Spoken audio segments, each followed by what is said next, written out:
우리 지역 국회의원들의 한 주간 주요 활동 상황을 살펴보는 국회는 지금입니다.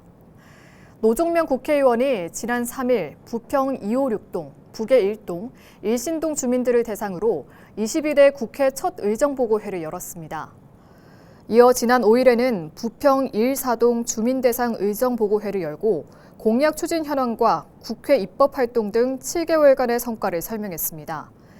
노종면 의원은 의정보고회를 통해 캠프마켓 주차장 확충과 부평고 자율형 공립고 선정 등 부평 발전을 위한 주요 성과를 비롯해 지역화폐법 개정안 등 입법 성과를 소개했습니다.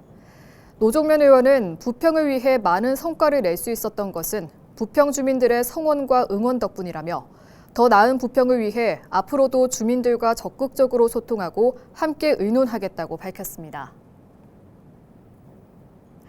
박선원 국회의원이 미 트럼프 대통령을 올해 노벨 평화상 후보로 추천한 이유에 대해 러시아의 우크라이나 침공을 조기에 종식시키고 북한과의 핵 문제 협상을 통해 한반도, 동북아 평화를 이끌어달라는 목적이라고 지난 4일 밝혔습니다.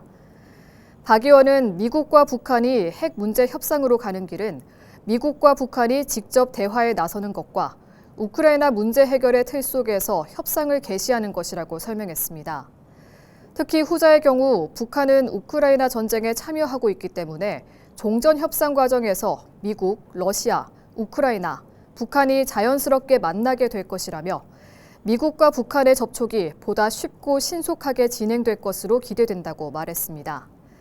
한편 박 의원은 조만간 진행될 러우 전쟁 종전 협상 과정에서 미국과 북한이 대화에 들어가게 되면 한국이 잠시 빠져야 하는 상황이 발생하는데 그럼에도 불구하고 한반도의 완전한 비핵화, 주한미군 2만 5천 명 규모 이상 주둔 등 5가지 사항이 보장되면 이는 향후 한국까지 참여하는 한반도 비핵화 과정의 속도를 높이기 위해 용인할 수 있다고 밝혔습니다.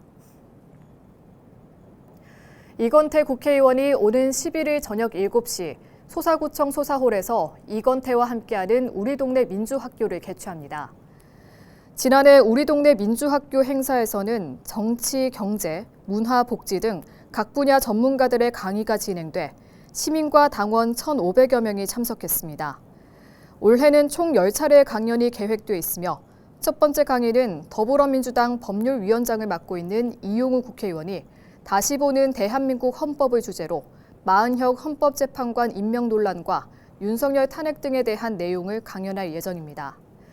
이건태 의원은 지난해 우리 동네 민주학교가 인문학적 소양뿐 아니라 실생활에도 도움이 되는 지식을 나눌 수 있는 배움의 공간으로 평가받아 매우 기쁘다며 민주학교가 부천의 미래를 설계하는 대표 교육 프로그램으로 자리 잡을 수 있도록 노력하겠다고 밝혔습니다. 지금까지